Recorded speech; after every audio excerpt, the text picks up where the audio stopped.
Vamos lá. Estão vendo a minha tela? Sim? Sim, sim? Sim. Tá. Então, a aula de hoje é revisão de ergonomia e ecodesign.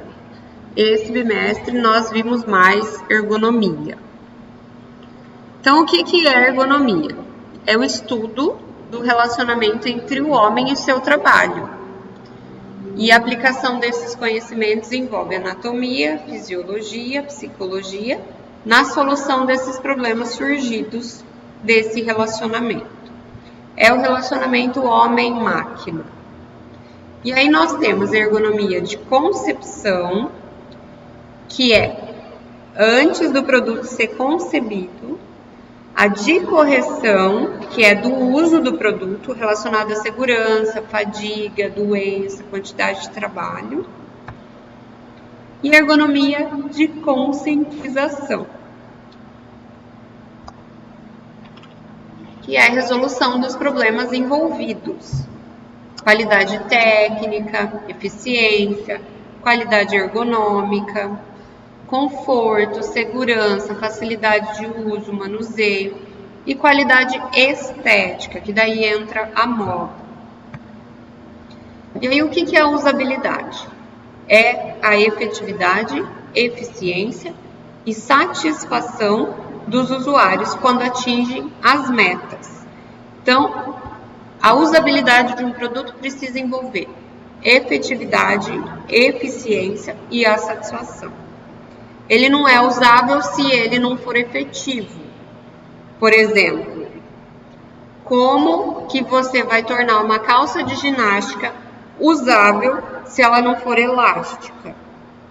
Se ela não for eficiente, se ela não cumprir com o propósito dela de existir. E se ela apertar muito o cliente, que é a satisfação. Então, é isso que vocês precisam avaliar para a usabilidade. E aí, a vestibilidade.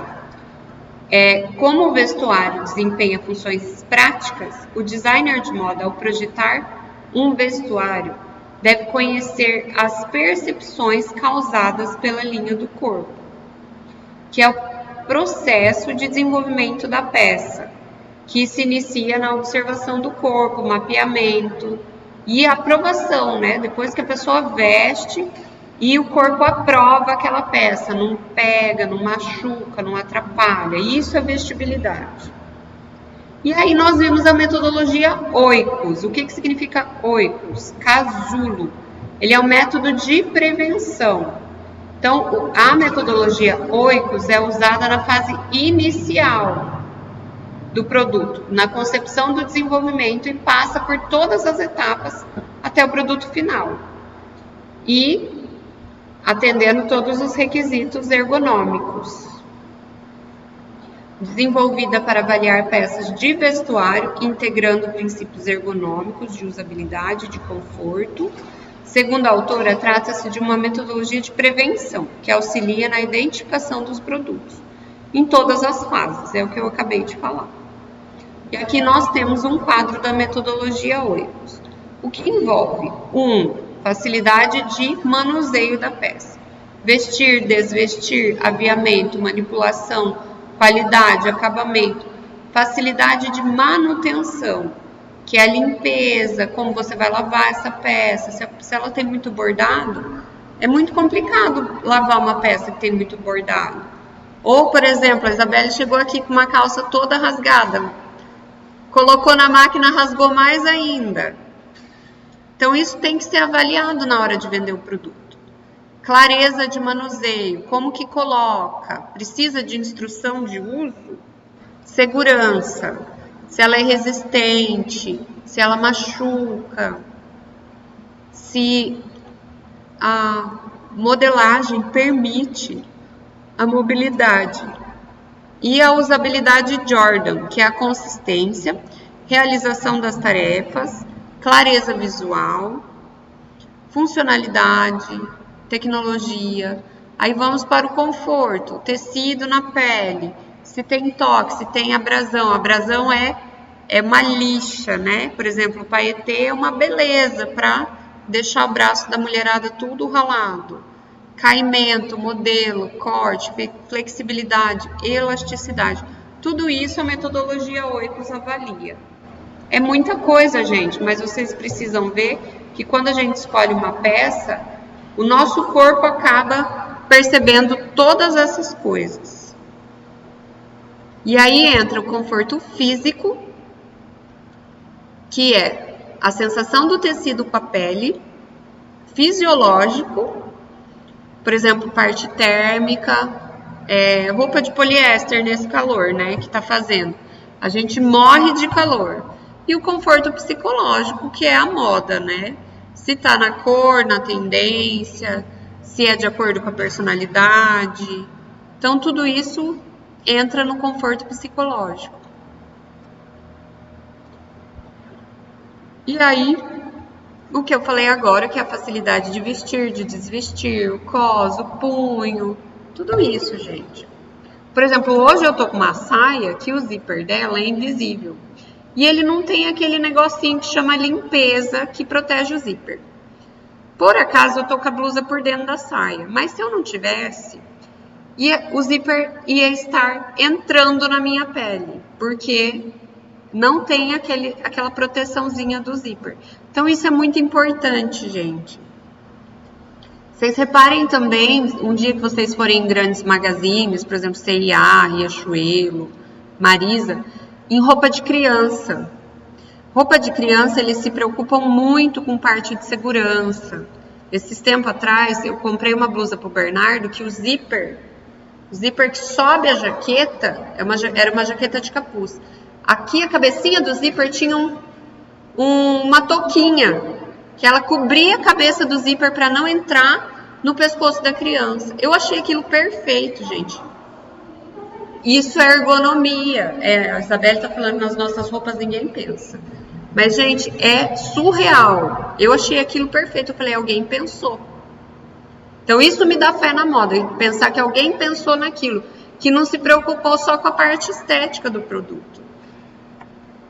E aí, antropometria. O que é o estudo da antropometria? São as medidas do corpo humano. Vem da palavra grega. Antropo, que é homem, e metria, medidas. Estuda medidas e proporções de diversas partes do corpo humano. E aí, como eu já disse, ela estuda volume, forma, movimento, articulação e se baseia nos fatores de variações individuais, que é sexo, idade, biótipo, influência do clima, diferenças extremas. E aí nós temos as dimensões que são medidas. Estática, relacionada com dimensão de corpo parado, dinâmica, que é a de movimentos, e funcional, que envolve todo o movimento do corpo. E aí a funcionalidade da antropometria, ela está ligada a várias ciências, né? Ela é uma ciência, que é a medicina, educação física, nutrição, ergonomia, arquitetura.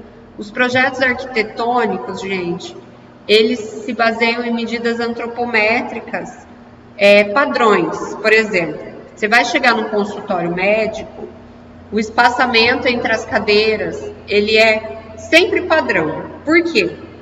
Porque eles se baseiam num indivíduo padrão. Por isso que o plus size, hoje em dia, reclama muito das cadeiras, porque as cadeiras são menores, e dependendo se eles têm um quadril mais avantajado, não cabe na cadeira. Então, aquelas cadeiras de plástico que são usadas em bares, são padrões. Por quê? Porque são medidas antropométricas que foram estudadas e a maioria das pessoas consegue sentar naquela cadeira. Existe uma pequena parcela que não consegue. Mas tudo isso agora está sendo mudado, né? Porque existem pessoas que estão levantando a bandeira mesmo, do plus, de todos os outros grupos que precisam de voz. Por exemplo, banheiro, que é banheiro só feminino, só masculino, para não ter essa coisa de de excluir, mas isso não entra na ergonomia. O que entra na ergonomia são medidas, altura de mesa, tamanho de cadeira. Tudo isso é estudado e quando vai ser feito um projeto de arquitetura ou um projeto de design, essas medidas são levadas em consideração. É isso que eu quero que vocês conscientizem, que a ergonomia ela não está só na roupa, ela está em tudo. Se você for fazer, por exemplo, aqui na faculdade, né, eu até postei no grupo, se vocês forem fazer exercício físico, vocês vão precisar de uma avaliação antropométrica, que é feita aquela avaliação que mede a quantidade de gordura no corpo. Tem essa avaliação aqui na faculdade e custa R$10 essa avaliação. E entra ergonomia, para vocês verem a diferença das áreas de atuação da ergonomia. E aí nós temos os tipos corpóreos, ectomorfo, mesomorfo e endomorfo. Aí o ectomorfo é aquele magro com metabolismo acelerado. O mesomorfo, eles são mais musculosos e conseguem perder gordura, ganham gordura com uma certa facilidade. Então é aquele que eu falo assim, falta uma coxinha para ser gordo. Mas se faz exercício, fica musculoso. Agora, se não faz exercício, acaba ficando mais cheinho. E o endomorfo, aquelas pessoas que têm mais gordura, que têm o corpo mais arredondado, que têm o metabolismo mais lento. Aí estão os tipos, mesomorfo. E aí nós vimos também o posto de trabalho das costureiras. O posto de trabalho é um organismo vivo e percebe-se a importância de ter ergonomia como parte da cultura da empresa para identificar, analisar, resolver problemas e se adaptar às mudanças. Então daí entra aquilo que eu falei da ergonomia, de concepção, correção e conscientização. E aí nós vimos que todo o ambiente ele impacta de forma positiva ou negativa o funcionário. A iluminação, a influência, a posição, o esforço excessivo muscular, tudo isso interfere também na produtividade do funcionário. E na indústria da confecção, a profissão de costureira é caracterizada por ser uma atividade manual, realizada sentada com repetição de movimentos e postura inadequada. E aí o que acontece? Acúmulo de trabalho, em muitos casos, é pouco repouso, né?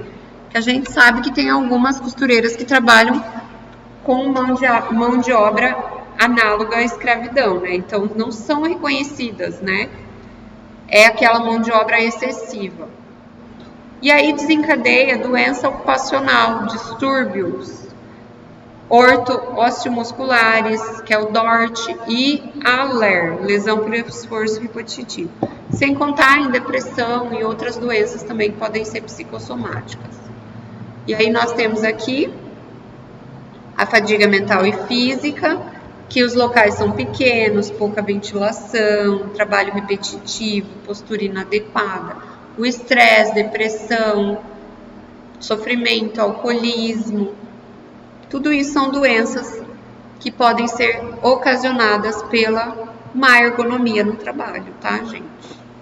E aí nós vimos o método PULA, que é o Rapid Upper Limb Assessment, que é uma medição das posturas de ombro, perna durante a tarefa e medição do risco músculo-esquelético, comparação com esforço, entre o design da estação de trabalho modificada e a avaliação da compatibilidade dos equipamentos e todos os riscos criados com essas posturas diferentes.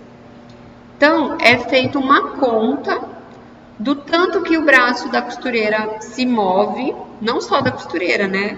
De qualquer outro trabalhador. Se ele se move 20 graus, é o score 1. Se move mais de 20, já vai para o score 2. Se move mais de 45, se ela pega do chão e põe na máquina, já é muito esforço.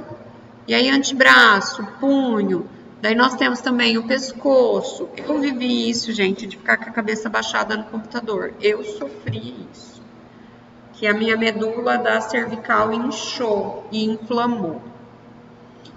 O tronco e as pernas. Por isso é importante ter uma postura adequada. E aí são as pontuações. Entre 1 e 2 é aceitável, 3 e 4 tem que fazer algumas mudanças, 5 e 6 tem que realizar uma investigação e introduzir mudanças, e o 7 tem que ser introduzida imediatamente. E aí nós vimos a postura dessa costureira, que o nível da máquina está mais alto que o normal, a cadeira está inadequada e ela não está encostada. O pescoço dela está baixo, o pé dela, apesar de estar no chão, mas ela está toda torta. No fim do dia, ela deve ficar morrendo de dor. É isso. Essa é a nossa bibliografia.